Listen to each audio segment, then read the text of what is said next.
Greetings, programs, and welcome back to a new episode of the Awesome Friday podcast. I am your host, and my name is Matthew, and joining me this week is Rachel, because Simon is on holiday. Say hello, Rachel. Well, I'm not going to do the joke again, but hi. Sounds lame to do the joke again. I know this is a radio show, but for anyone listening, just picture my expectant face waiting for Rachel to say, "Hi, Rachel," because she made that joke on our Patreon show, which you can get if you subscribe to our Patreon, and that's all I'm going to do for housekeeping this week. But yeah, how are you? It's been a couple of weeks since you were last on the show. How are things? What's going on? What's new? Things What's happening good. with Rachel? What was the last time that I was on? That is an excellent question. It was the three, and now that you've asked me, I should know this. I'm not as organized as your podcast co-host. So I don't have this information in front of me because we're a little more loosey-goosey. I'm just trying to think. I can't even remember what we... I mean, it wasn't that long ago. So in my mind, it was a long time ago. It wasn't. It was our best movies of the last 2 years special back in the middle of July. Right. Yes. Okay. It was not that long ago. Yes. Yeah. So it's like a month and change ago. Yeah. Where we chose our favorite film of the previous 24 months of films to celebrate the show's 2-year anniversary, which I think was a good episode. And I thought we all had good choices. It was very fun to do. I enjoyed how strict Simon was about it. It was like you had to. It was the nuclear option type of format, which I appreciated. Yeah, things definitely been good though. Summer's winding down. TIFF's coming up. I'm looking forward to it. How you been? Good. Summer's winding down, and VIF is coming up, so I'm looking forward to that. TIFF, very frustratingly, does not have a remote option. Yeah. So I don't even bother applying to it because they don't. Just too bad. And I don't have it for a bit, and it was very handy, especially for Canadian. The one year that they had it, the one year I remember them having it, which I think was 2021, 2020 or 2021. I did apply and I got rejected because I guess I didn't have the reach at the time. Not cool enough. Not cool enough. But the other part is that I have multiple places I could stay in Toronto. I just don't have the funds to go and do that at the moment. So I'll tell you, it's expensive. Even I had this really great idea that not a lot of actors are going to be coming to TIFF this year, so maybe the hotels are going to be a little bit more hard up for guests. Because I was like, maybe they'll a little cheaper. It's not cheaper. I thought I would check and see. I just thought maybe it'd be interesting. I'll stay downtown for a few days, but no. It's very expensive to flying within Canada is just insane, stupidly expensive no matter what. And then if you don't have a place to stay, I mean, you said you did, but even if you don't have a place to stay in Toronto, it can get very, very, very expensive here. Well, and I don't know about you, but when I'm on holiday, I'm a very impulsive person, so there's always unanticipated expenses. I know. I've started to realize some people will take a vacation to, say, a Venice, right? And then they'll just time it with the Venice Film Festival and apply for accreditation. So they kind of put the two together. And then I've heard some people be like, yeah, but why would you want to do a film festival for your vacation? But I'm like, but that's actually kind of a nice vacation idea, I think. You kind of go over there and then, but you have to have it in mind that you're not going over there to make money necessarily. You're going over there to just vacation. Enjoy a film festival. Kind of, yeah. And it's just a bit of a different mindset that I thought about previously of people going to film festivals on their own dime, thinking are you really you're not gonna make back the money that you spent. But then at the same time, it's well, who cares? Maybe you're just going to Venice because you want to go see Venice, and Venice is beautiful. Why wouldn't you want to go see Venice? So yeah, I mean, even before, I've been able to get accredited for the Vancouver International Film Festival every year since about 2014, which means I've been doing it for almost a decade. But even before that, I went to the film festival. Yeah. It's, Same with me too.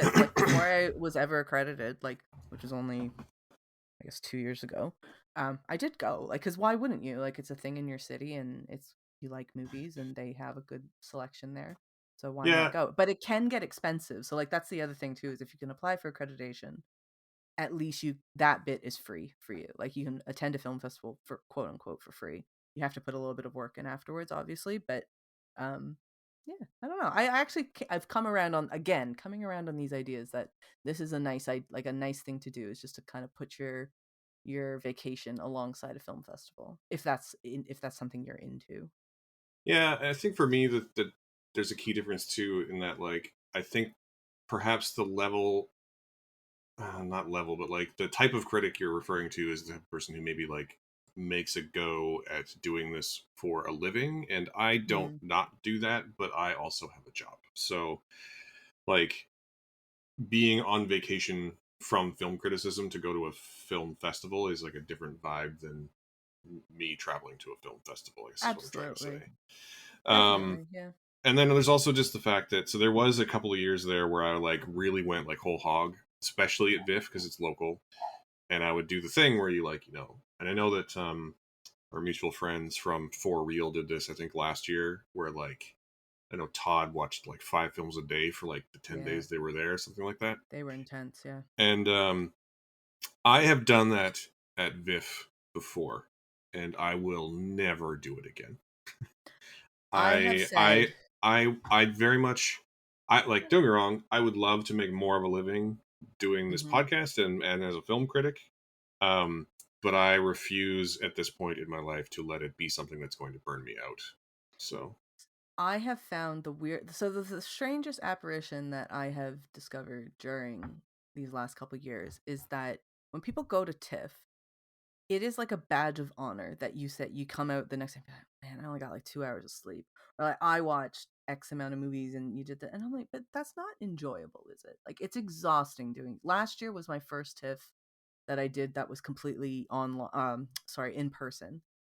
And it was still a bit of a weird TIFF. Like I don't think it was this year was kind of meant to be the full on normal TIFF. And then obviously it's not going to be, but it was like it was my first time actually doing it and like showing up basically every day, like more or less every day. I went down to go watch something. I didn't do 5 movies, but I would go down to watch something or like do interviews and things like that, and it's exhausting doing it. And I mhm. wasn't I understood why I a lot of writers decide to take the week after TIFF off, like they just go on vacation somewhere else for a week. Um, but I did meet a lot of people too who were where it was like it was this thing you kind of go to TIFF to exhaust yourself. And I'm like, but that's not enjoyable. Yeah, I I don't. don't see where people find enjoyment out of it. I can kind of understand for Todd and Thomas and who else was there? I think Taylor Taylor, I was think. there.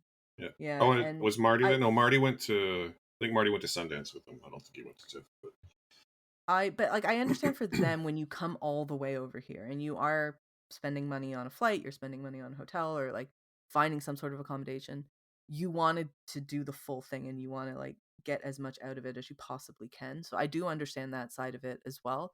But I never understood, yeah, like people just wanting to go to exhaust yourself and be proud that you exhausted yourself. and honestly, though, it's not even the exhaustion that gets to me. It's that if I watch, because I've done this, so I know this because I've done it before. If I watch 4 films a day for more than like 2 days in a row, I don't remember what the hell I've Oh, seen. absolutely. There were so many movies I didn't really remember. And then I'll go a step further with that, which is there are some movies you watch, like All Quiet on the Western Front. I watched that at TIFF. I think I had to run to a screening like right afterwards, pretty much. So I had to leave straight away.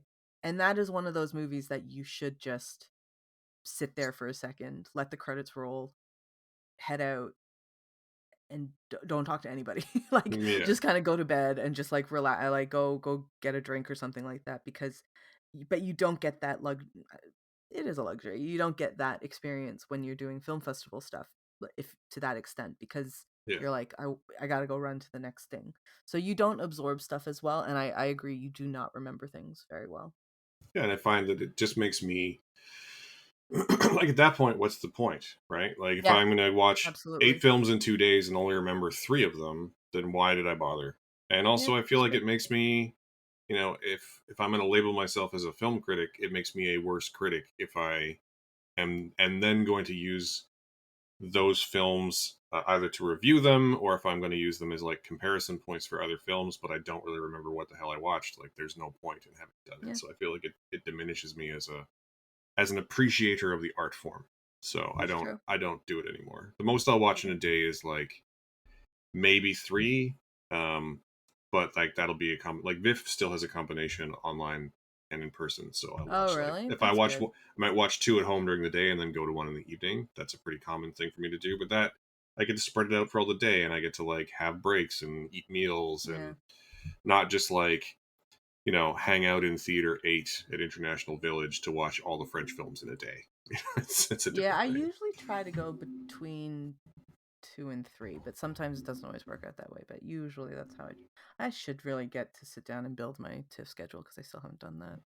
And I think we need Yeah, to claim tickets luckily, this week. yeah, the Vancouver um, schedule is not out yet, so I have time. And I don't think they've actually technically. I I have Um, two different avenues for accreditation this year, so I don't expect to not get it. But the schedule's not out, so I don't have to worry about it. is the accreditation window not even open yet? It just closed actually. It Oh, literally like today we're recording this on a Sunday and it closed on Friday, so mm, it had been open for about a month. no. But Oh, well. and they've announced the like special 7 or 8 special presentations, but not the main schedule yet. Got it. Got it. So Okay. it's going to be an interesting year, though. I mean, Vancouver is one thing, but with the ongoing writers and actors strike, I can't imagine that the coverage is going to be the same this year, right? Like, and first of all, just to get this out of the way, obviously, none of the films we watch would be possible without writers and actors. So WGA strong and SAG-AFTRA strong, and every and the two movies we're going to talk about in one of them, I would say in particular, is just not possible without a very particular level of love and care and attention and real world experience that writers and actors can bring to a story. But just from a practical level, like one of the big attractions of going to a film festival as a accredited person is the chance to like interview people, and there's just 2/3 of those people are not going to be there this year. I don't Yeah. know how that's going to work for many of us. It's going to be a lot of director interviews, basically, right? Like, Yeah. and What do maybe you prefer though? producer. Oh, actually, no. We're not going to go down that route. Not right Yeah, now. Now's not the good time for that. I mean, if you're about to ask me who I prefer interviewing, I don't have a preference. I like talking to everyone. I love talking to people who make movies. Uh, Good answer. but I just think it's weird that they're like it's going to be. I think it's going to be difficult for people who are like our friends at For Real, who like a lot of the I'm sure a lot of their traffic comes from interviews, Yeah. especially on their YouTube channel, comes from interviews with actors and writers, and they're just not going to have that opportunity this year. I wonder what impact that's going to have on the landscape, um, which is not a way of me blaming anyone for striking. It's the studio's fault and always will be. um, if they would just agree to give up. I think it's like 0.8% of their annual revenue, combined annual revenue. They would Oh, it's just little. solve the It's problem. peanuts. It's like Peanuts for David them. Zaslav's like it's certainly Reed Hastings like couch change. Like it's not real. It's It's not an amount of nothing for money they them. need to be arguing over, No. except in that But they're greedy billionaires. But that's a whole it thing. is. Labor talks are always really interesting, but no, it's yeah, I don't know. It's I think right now, so a lot of the movies that came out in theater, a lot of the press got done ahead of time, like before the strikes happened. So Oh yeah, things we're like even still seeing sorry to interrupt. Letterboxd has a thing they do on social media where they ask famous people their like yeah, top 4 films, and like every single one of those videos, they're still putting out like one a day, and every yep, single one of them is tagged that like we did this months ago. By the way, yeah. So like Gran Turismo, for example, I think, and actually no, I mean, I don't actually know. I haven't seen Denzel really doing much press for Equalizer either. I know Anton Fuqua is, but it's basically like we're coming up to the point now where the movie's coming out. did not get that lead time to do the press ahead of time, which is Mm-hmm. the Barbies, the Oppenheimers, the bigger films, Blue Beetles. Yeah, actually, even Blue Beetle, they didn't really get to do that much. Not the cast, anyways. Um, so it'll like it's now kind of all they're gonna start feeling it. And I mean, we already saw it. Dune 2 got moved to next year because they do need Chalamet and Zendaya. They do need those guys out on the and Florence Pugh and Austin Butler. They need all those guys to be doing the press. So now we're actually starting to see a proper impact. Whereas I think at the beginning, as viewers, as consumers of the media, as people who watch those interviews, I don't think that we really saw it yet, but I think we're starting to in the We next little definitely bit. are, And yeah. especially with Venice, TIFF coming up. No, those are like your last kind of big film festivals for the year. They're not going to be there. So yeah, it'll be interesting.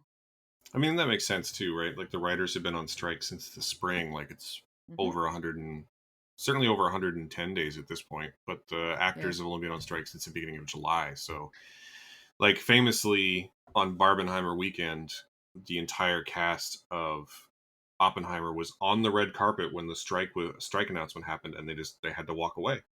Like so, Yeah, they were on the red carpet, did all the interviews, did took the pictures, all that kind of stuff. Then when they got into the theater in Leicester Square in London, Chris Nolan was the only one to come out on stage, or not the only one. Sorry, I think some of the producers were there as well, and some of the other crew members. But Chris Nolan's the only one who spoke, and he was like, "Right, so all the actors have left." He's like, they've left in support of this because I think it was within hours of it happening that they well, were they like, "We're on even strike." They were on as the I red carpet. recall, So, as I recall, they moved the premiere ahead by like 3 hours to be able to yeah. have them on the red carpet, which is just It was I the mean, whole thing is insane to me. like a little behind the scenes was like they have been for some of these movies, they were trying really hard to push things early to like get stuff because they knew that a strike was coming. So they were trying to get interest from different outlets of like, okay, can you run this one now? Which is why you have so much of a backlog because the publicists all knew I mean, even to an extent the studios knew, everyone knew a strike was going to happen, so they did Hmm. a lot of stuff with a long lead time, which was very interesting.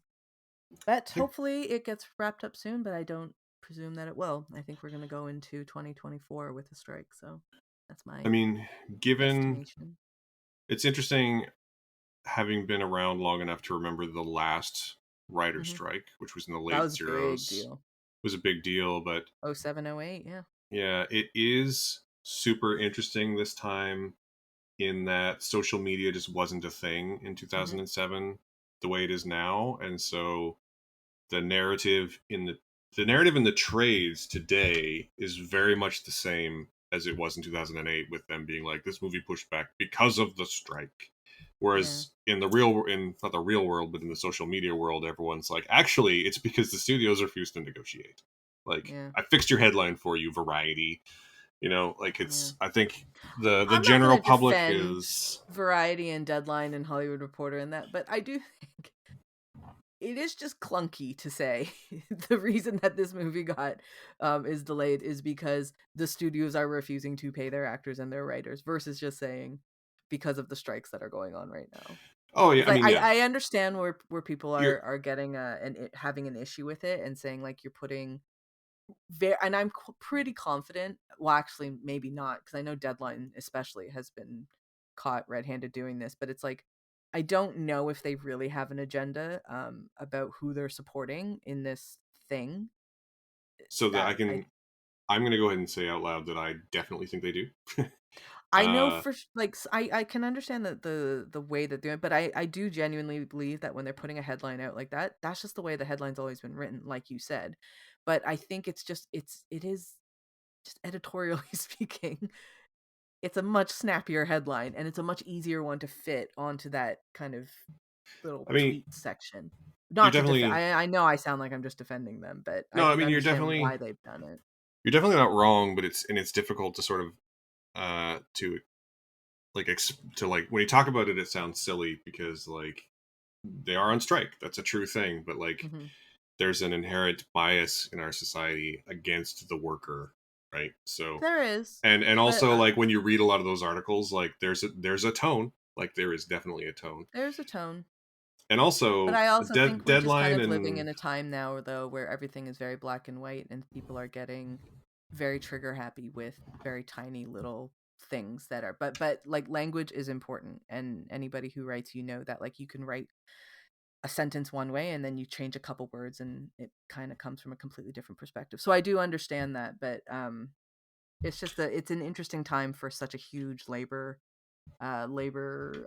movement. Generally speaking, it's not just to do with the actors and the writers. Like this has been an ongoing issue for the last, how uh, long now, two this 3 years, whole given year in COVID. Like, particular, hot labor summer as they're calling it. no, but I mean, since COVID, like we are literally living in a labor movement right now. Like we are experiencing it right now in the same way that we read about it as kids in history books and textbooks and things like that about when the last labor. Like we are living in one right now, Hmm. and we're going to see a lot of changes that in 20 some odd years that generation is going to be reading about this time because we are literally living in it, which is very fascinating to see kind of where it goes. I mean, you're not wrong. I think for me, it's just the fact that like I think what informs the tone of all of that, like the trade headlines and articles for me, is the fact that I know that they're all one company. Like they are themselves Yeah. a small conglomerate. Like it. We think of like Variety and Deadline and Hollywood Reporter as like separate entities, but they're actually all the same. And they also own Rolling And it's Stone and a bunch of other places. Like it's one big company with an agenda as well. And And it's good that people are calling them out. So at least, even if it was what I was saying, like maybe a little bit more innocent of saying, like, look, they're just kind of writing a headline. At least now, next time when they go to do it, they will make sure to choose it properly, knowing that like people aren't just going to be sitting abiding by it anymore, and like they need to put a bit more thought into the way that they're portraying their news. yep, Um, and also just but like not letting them. Like I think it's like I was saying before. Like I think it's important that social media is around to not let that narrative become the narrative necessarily, mhm, right? for sure. So, it's sometimes I feel weird that the show starts with strike talk every week, but the strike is ongoing, so that's It's still an going to happen. important thing to Everyone, talk about, it's though. an It's an important topic, important, yeah. and just is just a warning to our listeners that like we're going to be talking about the strike as long as the strike is on. So, please get used to that. It is what it is. It is indeed what it So now, how is, are you going but to segue to the movie? Because I am curious how you're going to do that. well, now that you've said it out loud, I'm just going to segue to the movie. uh, and we're again, as per usual, we're going to talk about two movies this week. One of which is newly out. Actually, both of which are newly out on demand, but one of which has enjoyed a theatrical run and many Very good theatrical run. very good theatrical run, the adulation of critics and audiences, several award wins already, as I understand it as well, from various critic societies, because the major awards have, of course, all been, or if they haven't been postponed now, they will be soon. Uh, Again, because the studios aren't paying their performers or writers. But let's dig into the story of Past Lives, um, which is the latest release from A24 in the States and Elevation Pictures here in Canada. And it concerns a character played by Greta Lee called Nora, who is a young woman who lives in the present. She lives in New York. And when she was a child, she immigrated to Toronto from Seoul. And when she was a child, she had a best friend. So this is 24 years ago. She has a best friend. And then 12 years ago, they reconnect via Skype, and then now she's an author. She's married to another writer, or sorry, she's a playwright. He's an author, played by John Magaro, and the childhood best friend and 12 years ago online relationship person comes to visit them in New York, and uh, that's kind of all I want to say about the plot. I don't know. Do you have anything you want to add about the plot? I feel like the colder you go into this, the more effective it might be. I think so. I think it's. I know the trailers and a lot of the marketing that has come out about this movie have really painted it to be this very tragic love story. And I said this to Dakota before he was watching. I said because Dakota said to me, it just looks so sad. And I said, it's not sad. Like, I know why it looks sad and why everyone is going into it expecting this really kind of devastating love story, but it's not that. And that's part of the reason why I love it so much. And I think that's part of the reason why so many people love it. But I'll say, I won't give any more of the plot away, but I will say that if you haven't seen it yet, but you've only seen like a YouTube ad for it or something like that, it is not the way, it's not the movie that they're putting it out to be. But it is the movie that they're putting it out to be. I'm not being helpful, but I'm just trying to say it's not the devastating romance that I It's think so many people think it is. Yeah, I think that's a fair way to put it. I think one thing we were texting about this the other day, and I think one thing that you said is that it's not sad, but it has sad vibes. Yeah, sad Um, vibes. and I think I used the word melancholy. Hmm. I'm tempted to use the word somber, but that's a little too dark. I think melancholy is the right vibe Melancholy, I for. think, is good. And it's very vibey. It's a vibey movie. I'd put this in Yeah, the category of vibey movies.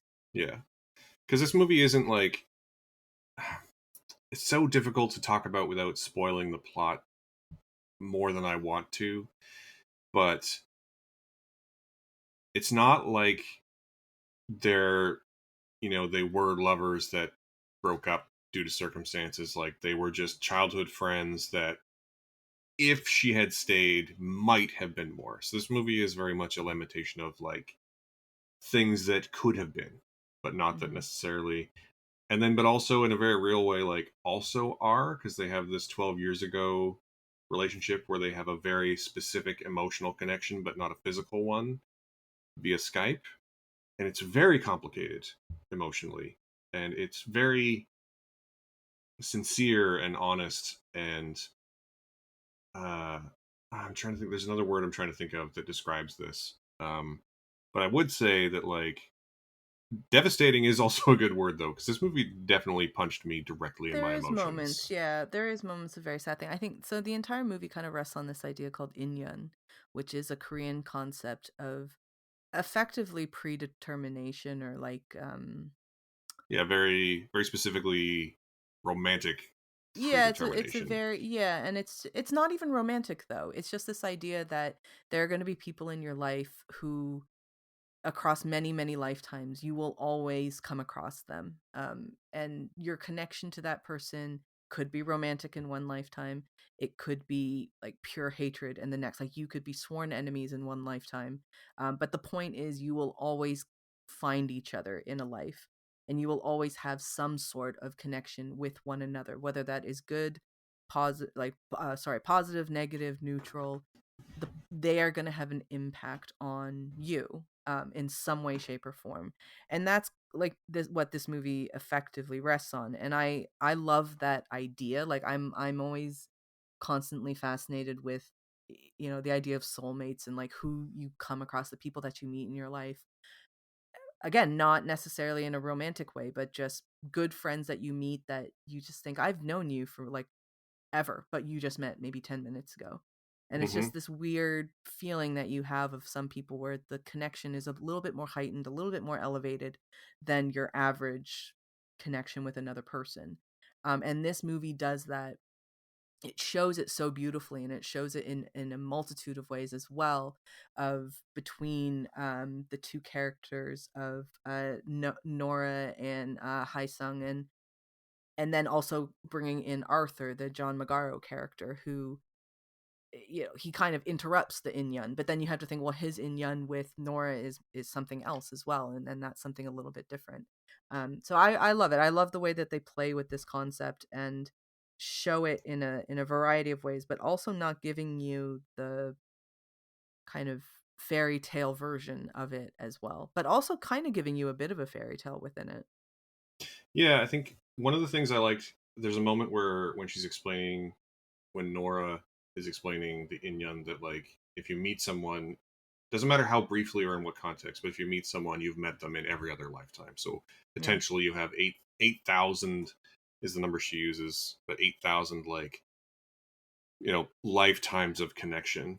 And I sort of, it doesn't really explicitly say it in the film, but I sort of like the idea that perhaps she's on 8,000 with Arthur, and she's either on like 7,999, with Hey Sung, Mhm. or she's on like 8001. You know what I mean? Like Yeah. there's a it's something that like it's either happened before or it's about to happen, but it's not going to happen this time round, and I find that so interesting to explore. Um, and I don't know because I didn't go looking for it, but I don't know what Celine Song's um, inspiration for this story was. But it's I just a beautifully believe it rendered is love story. semi-autobiographical. Like, I believe that her family did immigrate from Seoul to Toronto, and then she grew up in Toronto and then eventually moved to New York to pursue a film career. Yeah, And I believe, actually, before I actually say this, but because I did look this up to see if that was a thing. I do think her partner her partner's a playwright. is white. No, is white Is white. specifically. Yeah, Yes, he is. And I actually think the way that they dealt with the idea of um like you kind of get like this automatic defensive thing when the white guy shows up and you're like, oh man, like come on dude, like what are you doing? But then the way that she writes him is so delicate and so it's very compassionate that very vulnerable as well. it is very vulnerable, and his honesty of just like there's a line he has in there of just like, look, there's going to be something in your life and the connection that you have with this guy.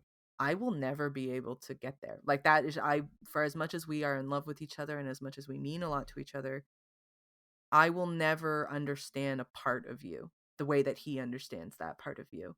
And he goes, and I kind of have to accept that. And I thought that that was a really um that was a really beautiful way of looking at like mixed race relationships, because that gets talked about quite a bit, especially nowadays in films. Um, and I think that they did it really, really poetically in this one of just saying like you kind of got to give up at some point because there's just going to be a part that there is a gap. There's always going to be a gap, and you can never fill that gap as much as you try. You can try to learn the language, you can try to eat the food, you can try to learn the culture as best as you can, but there is something about it that you just won't get there, and that's okay. I think that that's the Yeah, biggest takeaway from it is that that is perfectly okay if that is the case. I think giving up is the wrong term. I think acceptance is a better one. That, like, Accepting, yeah, you just have yeah. to accept that like you'll never be.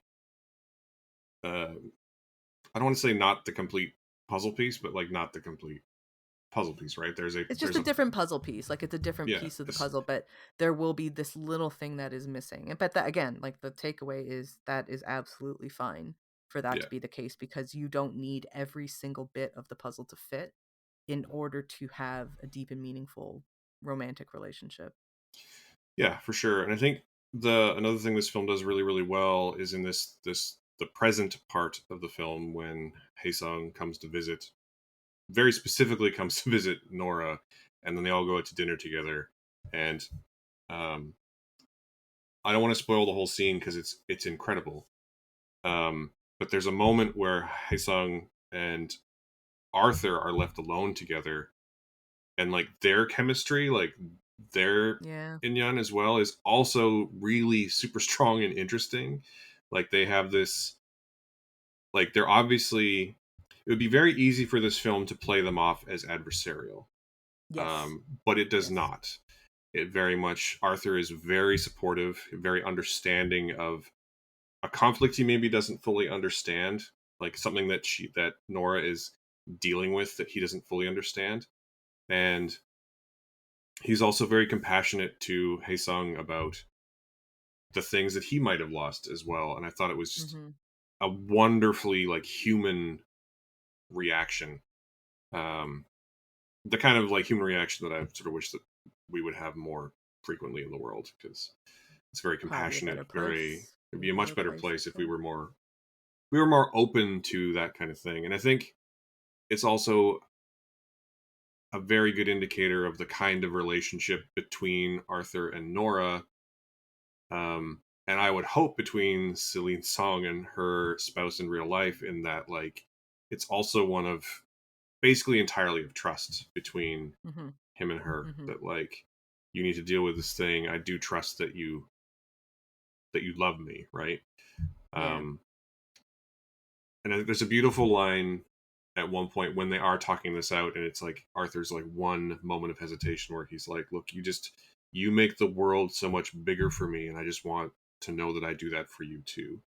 And I thought that was a really great Yeah. There's some really encapsulation great of lines that. in this Like, movie. there's so many great lines in this movie, but that was Yeah. such a great encapsulation of that. Like, I know you love me, I know I love you, I just want reassurance that like we're at least close to being on par about this, like, Mm-hmm. because relationships are always on a seesaw, right? Like sometimes one person is more and sometimes the other person is more, and I feel like that's something we don't really grapple with in media in a meaningful way that this movie really does. Yeah, I love it. I love everything about this movie. There's I one thing I always think about with a movie like this, which if you've seen, I don't it sounds like I'm picking on like Marvel actors, but I love these two guys. But if you've seen Endings and Beginnings, or maybe it's just called Endings, comma Beginnings, which is a Sebastian Stan, Jamie Dornan, Shailene Woodley movie. And then Chris Evans and Alice Evans. No, what's her name? It is Alice Evans, isn't it? The one who is in Star Trek. The two of them were in a movie called Before We Go. Oh, Alice Eve. Alice Eve, thank you. Yeah. The way that they both those movies are shot is in that very like I think we're gonna have a time period where all these like indie romance movies were shot in the same way, which was like the very blurry black background, very kind of soft light, but like and very warm as well, like with a lot of orange lights to like lift people and things like that. And this movie is shot in a similar way, but it's done properly. Because Mm-hmm. sometimes when I see it, those other times, it's become almost like a caricature of itself. Like it's because this just silly. It's like the rose gold marble thing that happened on Instagram. Like everybody was using it, and it just started looking kind of cheap and dumb and Mm-hmm. obvious. But the way that in Past Lives it's shot, and the cinematographer, his name is, I have his name up, Shabir Kritchner. Shabir Kritchner, yeah. Kirchner. He's just it's done so well. Like every little shot, it's blurred where it needs to be blurred. It is just so delicately done. I was saying it is one of the most romantically shot movies that I've ever seen, and not necessarily in like, oh, the gaze that they have with one another, or the way certain, like the moonlight, it's not even that. It's just every scene that they shoot, it looks so romantic, and I think that it's absolutely beautiful. It's one of the reasons I love this movie so much. Yeah, especially or in spite of there's several scenes when Haisung first comes to New York and he and Nora are wandering around the city, and there's this palpable tension between them Yes, it comes from two places. It comes from the fact that Greta Lee and I'm going to say his name wrong. I'm sorry. It's Teo or Teo I Yu believe it's Teo Yu. Teo Yu and Greta Lee Yeah, are, first off, they're both incredible in this film, yeah, they and are. they do so much, especially in the middle part of the movie. But they both do, or sorry, not the middle part, but like a large section of the New York section of the movie. They do so much with no dialogue. Yeah, Um, that's all just like facial expressions and body language, um, that really makes you believe this connection that they have. But then also just the way that it's shot, the way the camera, when and where the camera frames them, and when and where it lingers on details is never not perfect. I don't yeah. think there's a if you've seen the poster, it's them on the subway holding the subway pole, and their hands are Mm, like a centimeter apart. Um, and like that's a good image. Don't be wrong; it's a great still image, but I cannot describe to you the like tension. Tension is not even the right word, but like the searing emotions that are flying back and forth so quietly and so delicately throughout that one shot. It's just a masterwork of cinematography. there's one shot at the very end of the movie where it is like a double door. So you've got one entrance, and then you come in. There's a second door entrance, Yeah. And the first door is like perfectly flush with the frame, and it looks beautiful, and it's a door, like it's a door that fits and it works and it keeps all the cold and the heat out. Then the second door, at the top you can see like a very very Yeah. slight gap right at the the top, and they focused on it. I thought, man, because it comes right at the end of the movie where you're just like, It's like the last shot that of the is movie. the It's perfect, it is just like the perfect embodiment of everything that this character has gone on, and just like everything that this movie is trying to tell you in two door frames that come, one is on the outside, then the other is on the inside. And I was like, man, who's the cinematographer on this? They know what they're doing. I was like, geez. And like her, and obviously Celine's song as well. I just thought it's such a well done movie. And I was waiting for it desperately for it to come out on VOD, because I was like, I want to watch this again. And it wasn't playing anywhere. Actually, I could have gone to the theater. I should say I could have gone into the cinema to watch it again. But it wasn't playing like near me. Near me, I had to go a mm-hmm. little bit to watch it. Make an Just far excuse. enough away to be annoying. I know what you're talking about.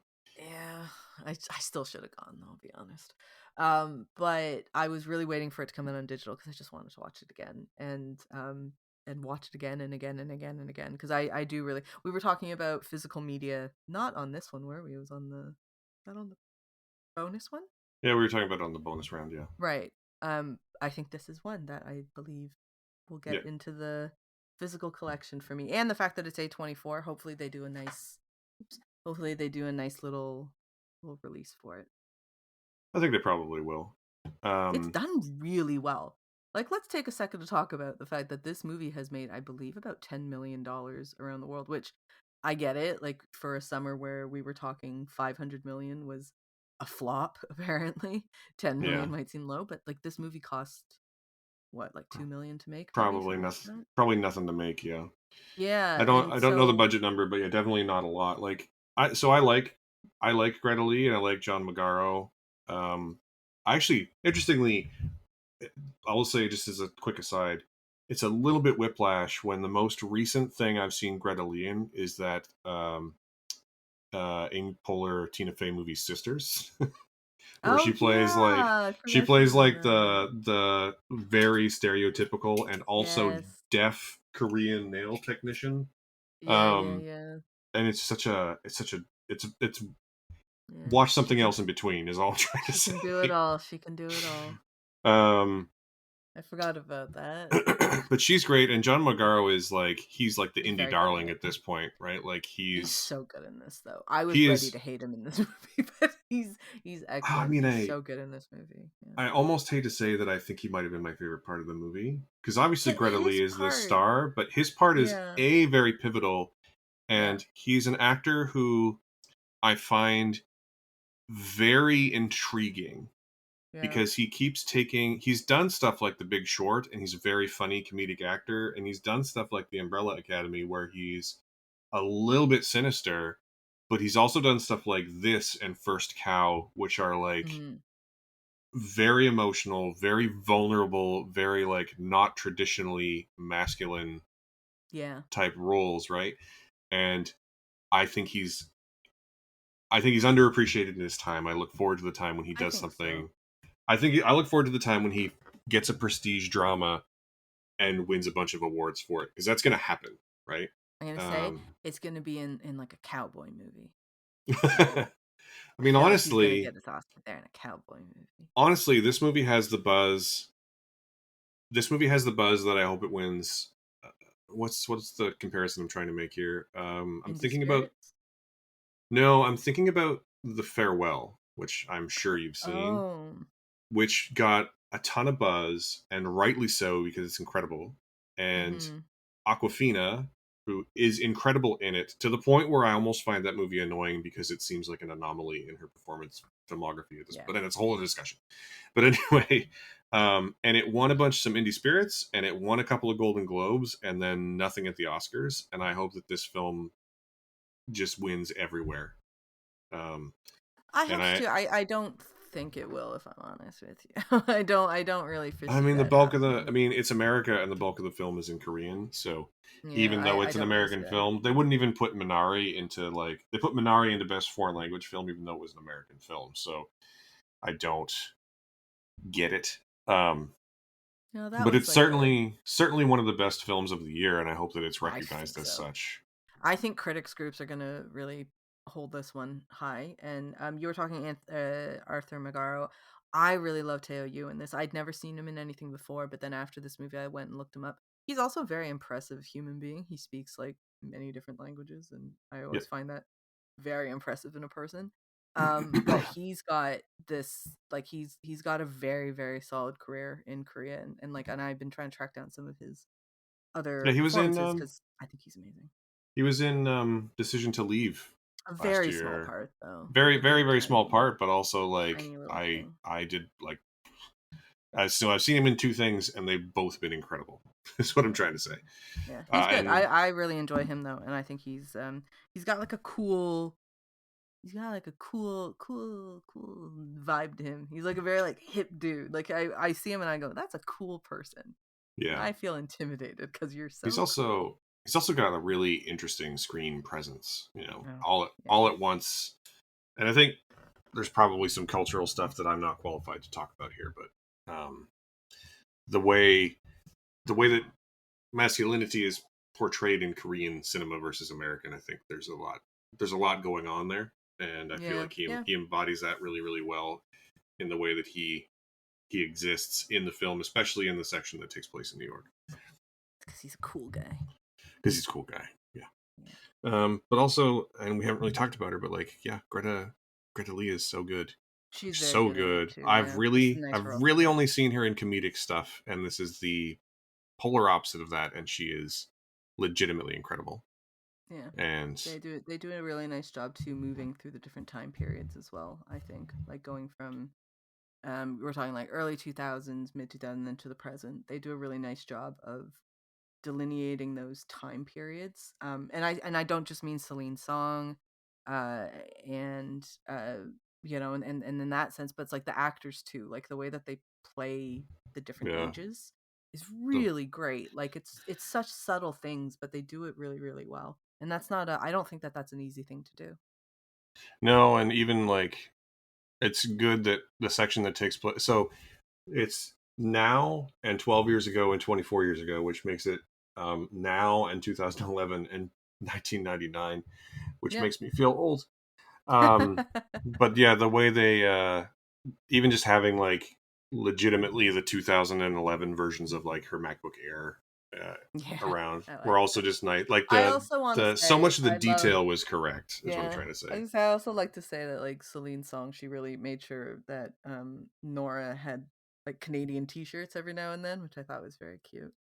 Yeah, I was I was actually like, honestly a little disappointed when that section takes place in New York, because like they very clearly immigrate to Toronto uh, at the yeah, end of the but I first mean, like section.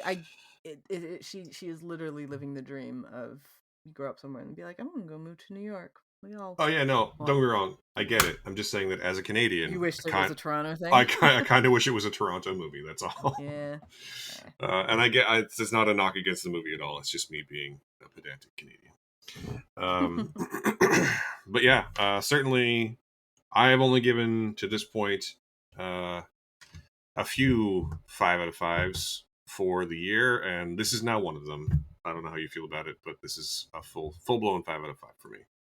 I believe I gave this an 8 out of 10 for when I reviewed this for Exclaim. Um, I think I'll stick Interesting, with it. I would give it a solid 4 out of 5. interesting. Why only 4? I would take it as What's keeping you from a 5? I guess is what I'm so. trying to I say. very rarely do the 5, like the perfect score. Like I think last year I only gave one 10 out of 10. Hmm. Um, I mean, that's I fair. think that yeah, I'm trying to like I don't want to like sit here and like nitpick being like, oh, this thing was like whatever, like this, but for me it doesn't it does when I think of like movies that are 10 out of 10, it's like it has to go beyond my subjective love of a film. Like I love a lot of movies that I wouldn't say is a 10 out of 10 or a 5 out of 5. Mm, But if I look at it objectively and I sit there and I go, this is something that, you know, film studies and in decades from now, like they're going to study something like this because it is just that great of a film. That to me is when you put it up to the 5 out of 5s and the 10 out of 10s, and like that. So it's a very slight thing with me, but I think probably I shouldn't do it so harshly, because I think more things that I've reviewed probably deserve a perfect score than I have given it. But I very rarely, because you say like, why only a 4? For me, a 4 is a very good score. Oh, Like that's most of my I'm not stuff, I saying would it's. say lands at the 3. So, but it's just a way to look at it, I suppose. And I'm honestly just at this point. I'm not judging. I'm honestly just fascinated by your process yeah, because I, that's feel like we it's don't necessarily talk about it as much as we could or should. yeah.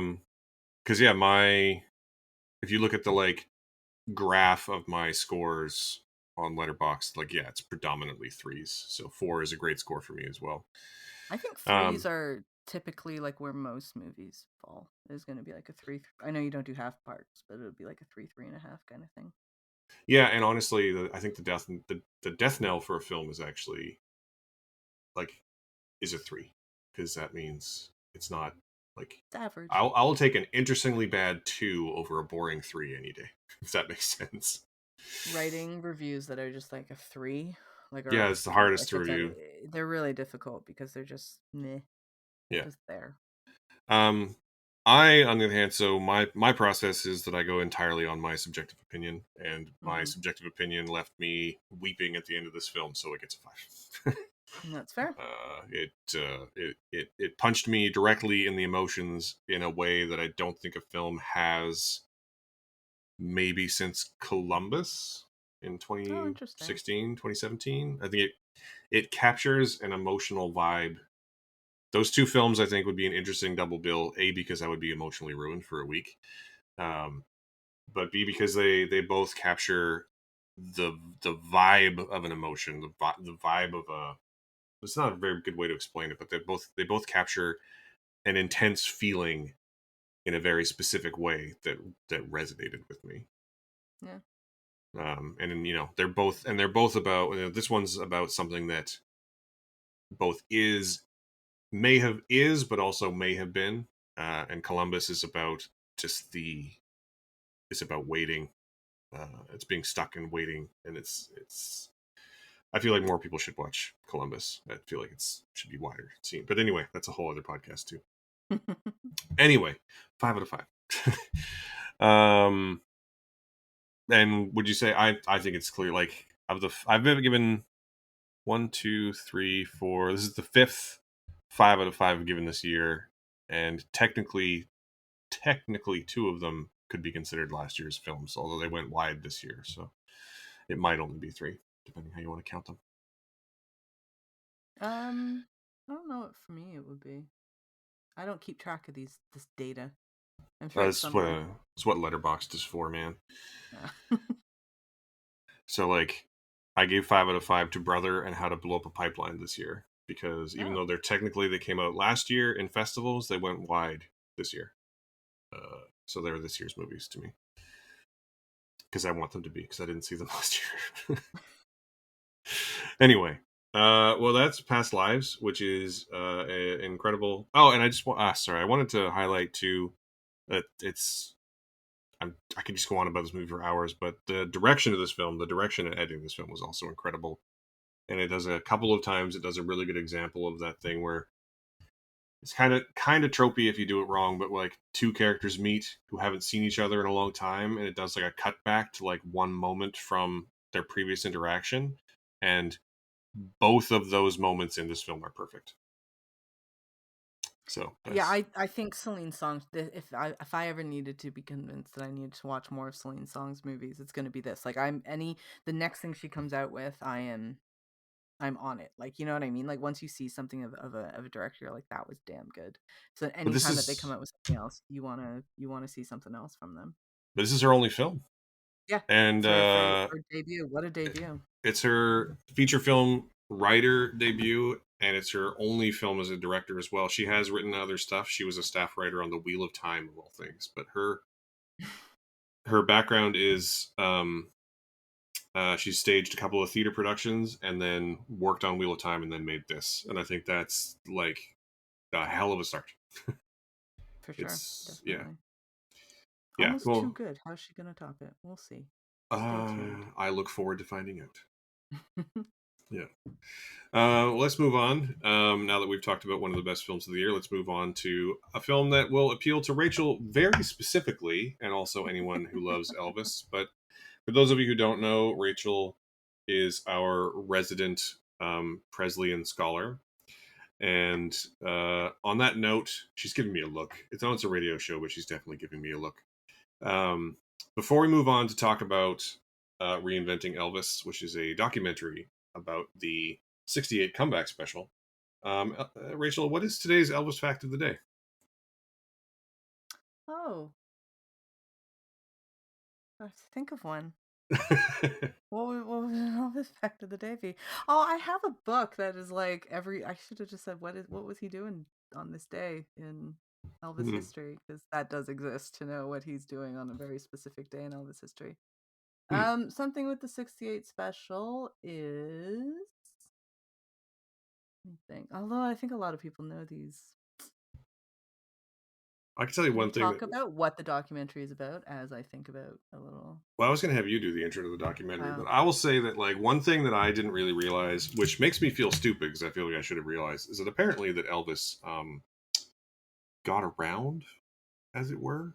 Uh, because there's a moment in this documentary which I'm just going to talk about now, and I texted you about it, where there's a sequence in the '68 comeback special that was cut from the original broadcast but was restored to later broadcasts and I believe to the DVD, where it's like a musical number and dance number set in a bordello of all places, and the woman he's dancing with, whose name was Susan Susan Henning. Henning. My God, the like you could watch those sections without sound and you would know It's exactly what is basically softcore happening. porn is Like what was it's going on there. yeah, like Yeah. very very So this can the kind of be the my level fun of fact. intimacy between them is just incredible. They knew each other before this one. They did know each other beforehand. They were on a movie together, and I can't remember the name of the movie, but she had like a very kind of small part in it. But even then they like connected then. So, and they were very flirty with each other then. So then when she came on, he didn't know she had been hired to be on the special, but yeah, she like surprised him. I think she says in the documentary, like the way it goes, like she just stuck her leg behind him. She stuck her leg like in between his legs, and then that was how she greeted him, because that's Elvis. I'll say my fun fact is, it's not really fun, but it was so Priscilla was only there for one day on the entire kind of from rehearsal to taping. She was only there for one day, despite what Baz's movie says. She was not there the whole time. She was there for one day, but you can actually see her in one of the clips. I want to say it's for Blue Suede Shoes, when he's doing the stand up section, and Hmm. you can see her in the background, like just kind of standing watching on. But I always thought that was funny that like when I figured out she was only there for one day, but you do see her on camera very very briefly. But Baz's movie definitely has her there for a while, which Yeah. it is what it is. I mean, it's a not a great movie with an incredible central performance, which I think we've talked about before. We have talked about it, Uh, but yes. So Reinventing Elvis. It was a documentary that was just about the comeback special and everything that went through it. However, they really focus on Steve Binder, who is the director of the '68 special. They focus on his antagonistic relationship with Tom Parker, who was Elvis's manager, who was just this, the villain put in all his the life, we'll put say. all the negatives, and like I mean they actually do label it as like he is the villain. They actually write that into the into the documentary, and then Steve Binder is the hero and Elvis is the superstar. And I have thoughts about the way they do that, but yeah, that's effectively what the special is. And then they bring out a lot of really cool footage and a lot of photos that have been restored very, very painstakingly, by I can't remember his name now, but it's by somebody who is very well known in the kind of the Elvis world of things. His last name is like Tunisi or Tunzi, but he does a lot of books for Elvis, and he does a lot of work in terms of restoring a lot of Elvis history, Hmm. which is very awesome. But it's on Paramount Plus. and I think it's an okay documentary. I don't think, for me, it didn't give me any new information that I didn't already know. Um, Saying that, this is probably my favorite thing that Elvis has ever done, so I have read quite a bit, and I've read a lot of stuff that Steve Binder has said about it, so most of the film is his stories, which is understandable because there's not that many people around right now who were a part of it. So they actually got a good amount of people, like the backup dancers. That was kind of cool that they got all of them. I wasn't expecting Susan Henning to be in it, but Yeah. I think it was amazing that they were all in it. And this was done, though, I believe, and I've been trying to get a very succinct answer on this, but I haven't. But I checked the credits. I don't believe Elvis Presley Enterprises, so EPE, they didn't have anything to do with this movie, which is why you don't hear Elvis music apart from anything in this special. Like, you don't actually Hmm. hear him singing songs, but they also try to like contextualize a lot of what was going on in America at the time and his career specifically, and why the special was needed and what its significance was.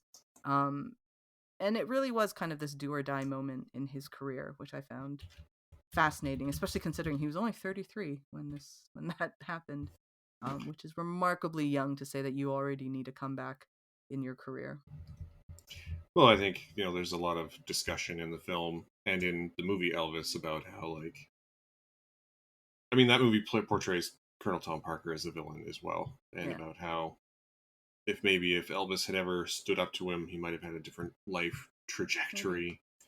Um, because yeah, he was not singing for 7 years and mostly doing Hollywood movies, which were mostly bad and not very creatively fulfilling. And this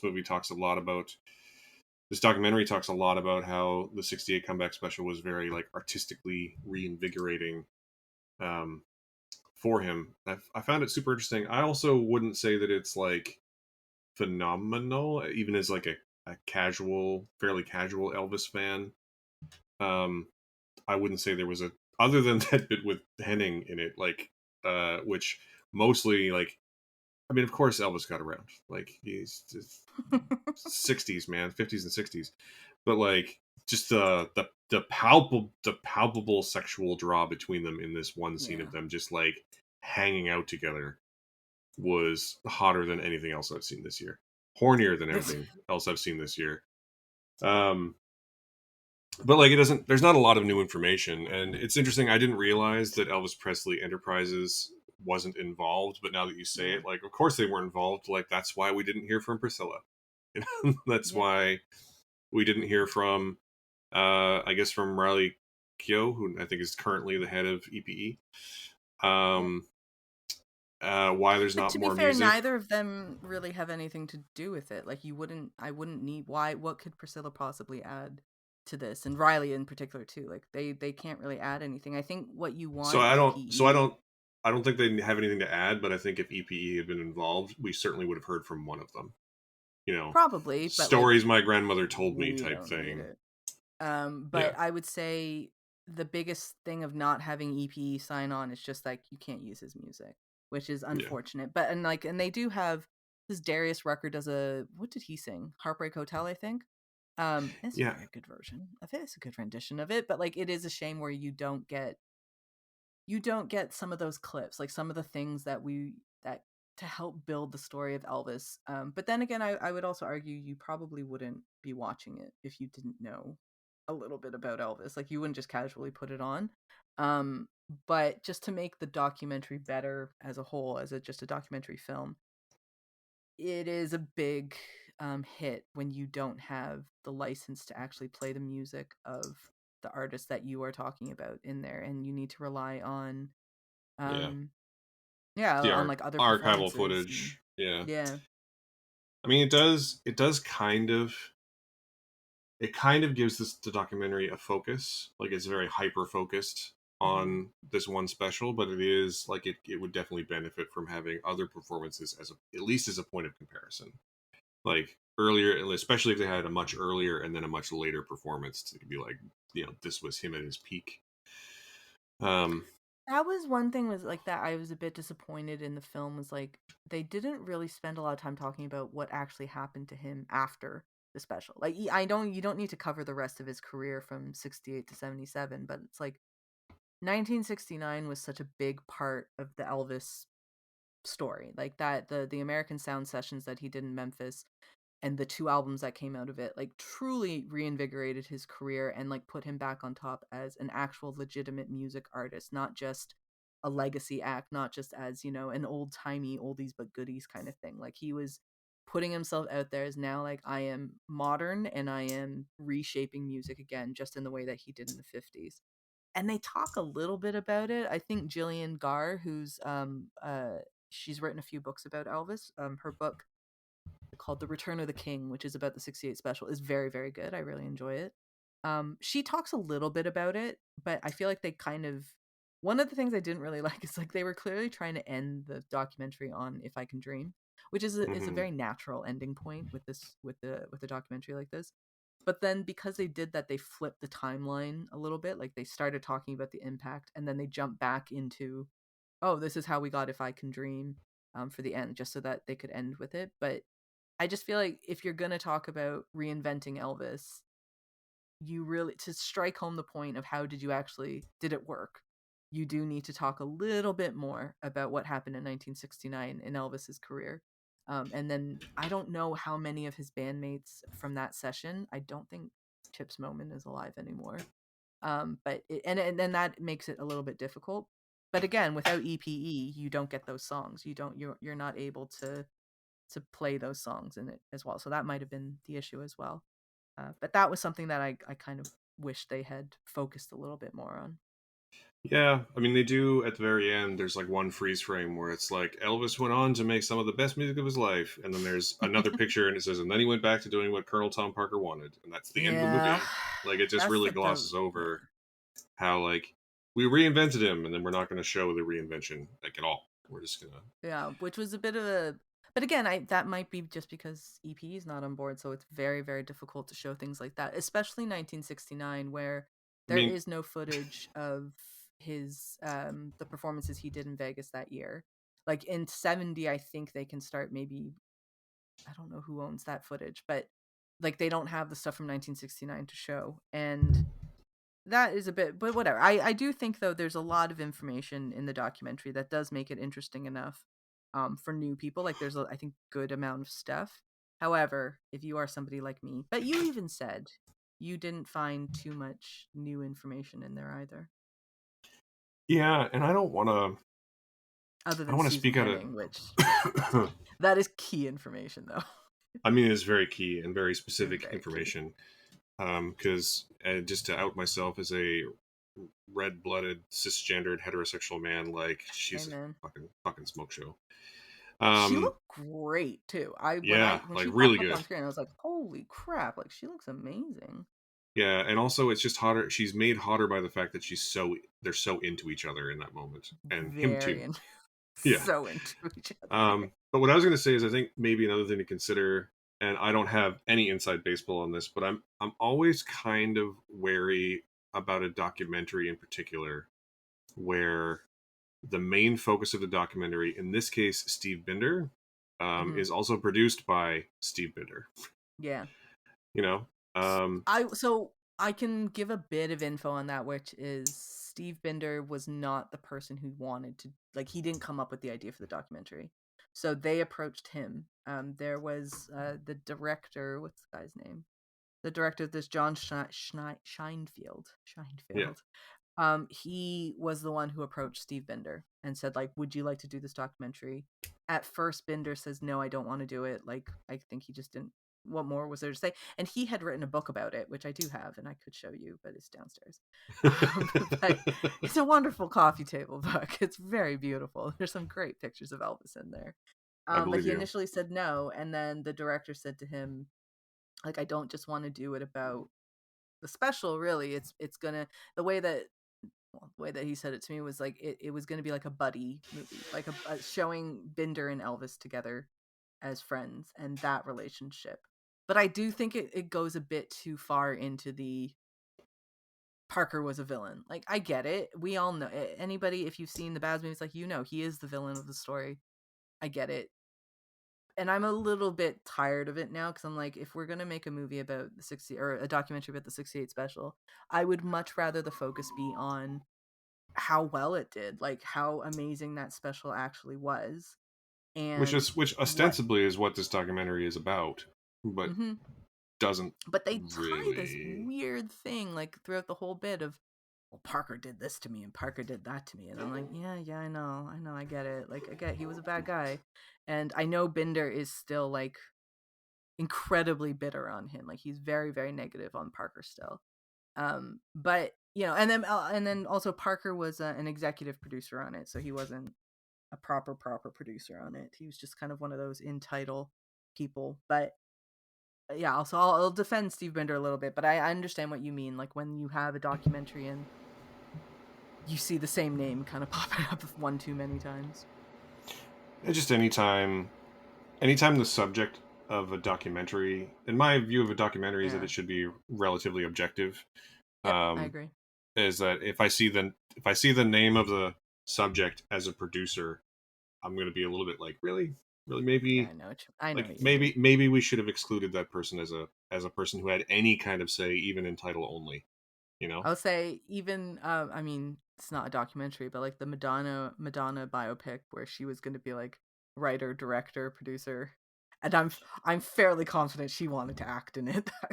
I'm so certain she thought I can play young Madonna still. What are you talking about? I can be 80s Madonna. But I know what you mean though. I there does need to be some distance between the subject and the people who are making it, because yeah, how else do you do it otherwise? Yeah. And another thing that I found interesting, disappointing is maybe too strong of a word, but I did find it interesting who they chose to be in this. Mhm. Because, like, I've watched a lot of specials about Elvis in the past. I have very distinct memories of watching at home with my mother a 30th anniversary special of the 68 special. And that had a ton of people in it, Mhm. including like people who I know to be massive Elvis fans, like Chris Isaac. Mhm. And I just feel like there's none of those people are in this movie, and maybe that's because some of them are dead. To be fair, because it's now been like 20 some years more. But also like why? Like I don't fully understand why Darius Rucker was in this, for example. Not that he's not a talented person, and not that he's not an Elvis fan or whatever. But like why is he in particular in it? I don't particularly know. And a couple of the other like performers who were in this, I'm like, why this person? Like, what is their connection to Elvis? I felt like that wasn't very well illuminated through the movie. Not that any of their sequences are bad. Like all the songs that are sung by other people in this movie are all great. Um, Yeah. but you know what I'm trying to say, right? Like I feel like there could have been a I much 100% I'm with you. deeper pool of people to talk to. I mean, I completely agree. not to be stuck on Chris Isaac, but I know for a fact that that man owns the leather suit from the '68 comeback special. So like, why isn't he in this documentary? Right? Like, it's a whole thing. Anyway, It is I completely agree with that. I think that this documentary it's so there had been like rumors that this documentary was getting made for maybe a couple years now. And it didn't sound like it was, even though they got Steve Binder involved. And that's a big deal. Like to get him involved, he is one of the few people left who was actually around who worked with him. And and he's like 90 now. those he's 90 years old. He's an elderly gent. But even getting the backup dancer, Susan Henning, they had the writer, they had a choreographer in there. Like it's going to get harder and harder to find those people, and I think that you're absolutely correct. Like to pad that out, find some more high profile people who are very into Elvis. And they had a couple authors like Alana Nash, who I really dislike her as an author, and like I'm Jillian Garr was the other person I mentioned. So you can get those people, but there are people like even above them who you could have gotten, like a Peter Guralnick or an Ernst Jorgensen. However, I know that they don't do very, very much of these things, if any of them at all, actually. But it does feel like a documentary that was lacking on resources and their pull in terms of who they could get to be involved. The younger guy who was in it, his name is Drake Milligan. He was his connection to Elvis is that he played Elvis in a series. I think it was like the Sun Records series or something like that. Really? And that's literally like kind of why they got him involved. And he is an Elvis fan, and like maybe younger people are more aware of him than we are, and that might be an age thing for us. But yeah, I agree. I think that they didn't really get a high caliber of people to be in it, which is a shame. Because I And don't think honestly, that we're like, going to see a documentary like this in a long time. Because let's face it, Binder's. I don't know how much Binder is going to be doing after this. I mean, probably nothing. He's 90 years old. Yeah, he's an Like, old fella. it wasn't hyperbole. He's actually 90 years old. Yeah, he is 90. um, yeah, I mean, and also just I mean, it's just the reality that 1968 was 50 years ago. I know. So, Like that's why it came out 50, this year. Is because 55 years it's ago, right? 55. Like yeah, because that's why it came out this year was like to mark the 55th anniversary of it. So it's been a long time. Like Yeah, I'm gonna say it's that, been a like, long time. as part of my physical media rediscovery, I've been actually trying to find a physical copy of the 68 comeback special, but it's only ever been issued on DVD, and I was really hoping they'd do a 55th anniversary version of it, but I So guess I'll I'll have tell to you hold out for this: 60th. the Blu-ray version. There is a Blu-ray version out there. Apparently, it's not very good. Like Yeah. the rendering they did, it wasn't a very good job. So I have the DVD. It looks great. I love it. I Yeah, watch it all the time. I'm just hoping that if they didn't do it this year, then they'll probably do like a steelbook for the 60th anniversary or something. Maybe I will buy that then too. Yeah, me too. Get all of it. Fine. But the 68 is he's done a lot of cool things in his career obviously, but I this is my favorite thing. Not just because of how good the actual special is, but just the story around it. Like everything that came around, how his career was literally in the dumps when he came to this, and then his Well, follow-up to it was phenomenal. And then you kind of have to ignore that eventually it just history repeated itself, and Parker just kind of took him for a nosedive again. yeah. Well, and also, I really like not just that his career was in the dumps, but like I enjoy the story that this special reinvigorated him uh, Yes.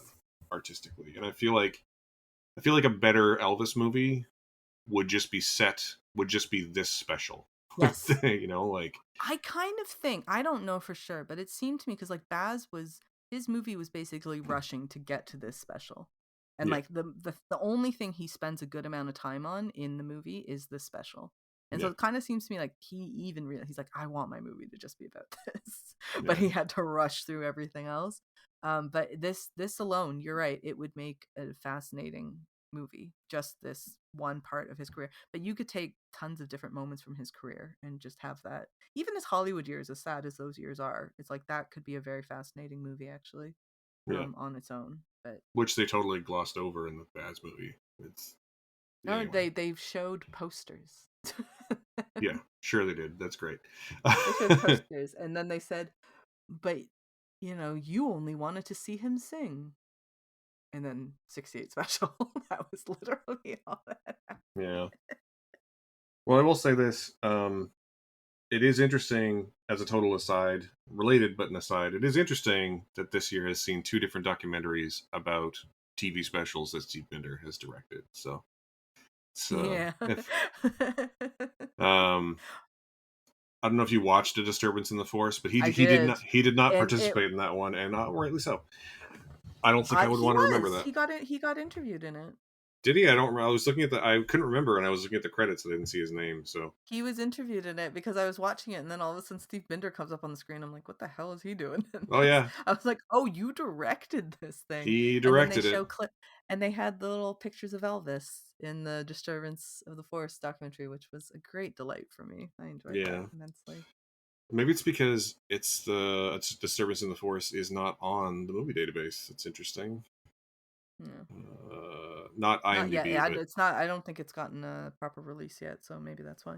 yeah, and also the movie database is often behind the Internet Movie Database. So, but I prefer one of those to the other. Anyway, what are you going to give the documentary out of 5? 3. I'd Yeah, actually it's a be solid closer 3. to. Yeah, I give it a 3. It It's a. would if it wasn't for Elvis, it would be a 2. I was going to say But it's a bit slight, but it's like it's a bit slight, it's a bit light on talent, but then every once in a while you get a long clip of Elvis singing, and it's incredible. All Uh, you need is him. Like, you just need him. But then in the same right, I just feel like, well, then just watch the special. Like, you yeah, don't need the documentary. Just watch the special. Oh, also, just before we go here, I just want to point out the most annoying thing about this special is at the very end when they finish with "If I Can Dream," and Elvis looks great and he's singing in his white suit and it's amazing. And then they cut to the end. It's a black screen, and they leave out the "Thank you, good night." Why would you leave that out? I was why like, you're wouldn't that be like ending. the last shot of the movie? That should, it's like a black screen, and then you just hear Elvis say, "Thank you, good night." Why did you cut that out? It's like 2 seconds, not even 2 seconds of dialogue. Like, I don't understand. And it's funny because I read a few reviews about it, and everybody's complaint is, why the hell would you cut that out? Of all the things to cut out in "If I Can Dream" or like in any of his performances, that little bit is the perfect way to end your movie. And they didn't do that. I don't get it. Yeah, I don't get it either. That So that is yeah, my complaint. I would say it's a 3, but it's only barely a Yeah, 3. I agree. If you gave me a half point, I would do a 2.5, because I don't think it's just. I've seen a lot of documentaries in the last couple years, and like, they can It's be great. yeah, Documentary filmmaking can be phenomenal, and this is not that. And if this it is wasn't for having Elvis in it, then it wouldn't. It would be a very blasé, like, documentary. yeah. I mean, it's the word for this is competent. You Yeah, know, not yeah, extraordinary, but competent. which is too bad, but It hey ho. is. Well, anyway, well, that's 2 movies. So let's wrap it up there. We're a little bit over time. Um, so first off, thank you, Rachel. Thank you for joining us. Always a pleasure to have you on the show. Thank you for And having me. you have the best voice in the business. Where can people find you other than on our show? Go to rachelho.com, and I'm on Twitter, kind of, not really, and kind of not really on Instagram too, at _RachelKH. I mean, are we any of us on Twitter anymore? Not just because it's I called just I'm just X, but not a because social media it's person, generally speaking. So you can say, give me any platform, and I probably have an account, but I don't really use it. yeah. I have actually personally, just because I hate the man in charge, I'm posting a lot more on Instagram now because That's good. I hate that man in charge slightly less. It's the lesser of two evils at the moment. Yeah. So Um, if you are listening to this, that means you are listening to this. We would like to thank you for that. Everyone who's new and everyone who's been here for a while, thanks so much for listening. If you would like to support us, we have a Patreon, which you can find at patreon.com/MC Simpson. It'll be in the show notes. And if you do subscribe, it starts at as little as $2 Canadian a month. And you get all kinds of bonus conversations every week in addition to the regular show. You can also support us in other direct ways, such as subscribing to the podcast, 5-star reviews on the podcast, on whatever your podcasting platform of choice is. Those are the things that get us in front of more earballs, and we appreciate each and every one of you for each and everything you've ever done for us. Um, uh, just to reiterate, too, these 2 movies were both released during the ongoing WGA and SAG-AFTRA strikes. Neither would be possible without contributions and care and love and attention from members of both of those unions. And we hope they are able to get the AMPTP back to the table and negotiating in good faith soon, so we can have a resolution and get back to making the art that we love so much.